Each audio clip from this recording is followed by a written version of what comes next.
Today's budget tip is if you have variable income, get a month ahead.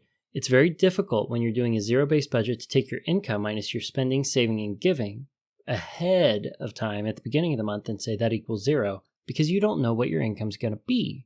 And you may very well look at the variable income situation you have and say, a budget just won't work for me. It's going to be too complicated. It's going to be too messy, and there are too many variables since the income goes way up and down.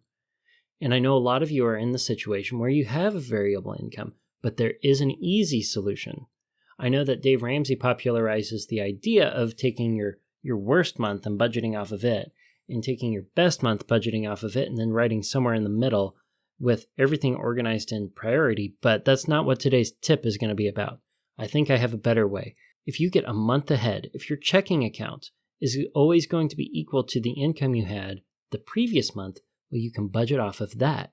Simply use last month's income as if it's this month's income. You already know what it's going to be, so it's a fixed amount. You can put that at the top of the budget.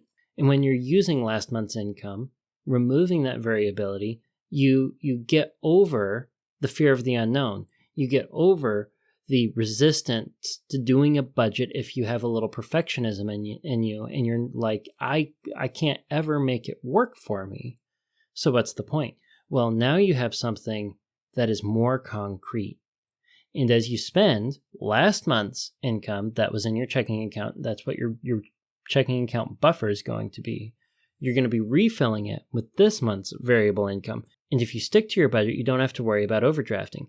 Every dollar you budgeted already lived in your checking account. And as long as you don't overspend your budget before your first paycheck of that month, you're going to be perfectly fine. And beyond fixing the income variable and giving you more stability and freedom with your budget, there's one other big benefit. The alternative approach that you could use to budget with a variable income involves you listing everything in order from highest priority to lowest priority. And that fixes the way that you organize the line items in your budget.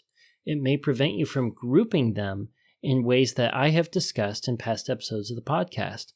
Getting a month ahead frees you up to organize the budget any way that you see fit without having to worry about reordering your priority month to month and making your budget meeting at the start of the month last even longer. If you end up applying this budget tip, let me know. Let me know how it goes. Let the listeners know how it goes. We're all in this budgeting bravely thing together.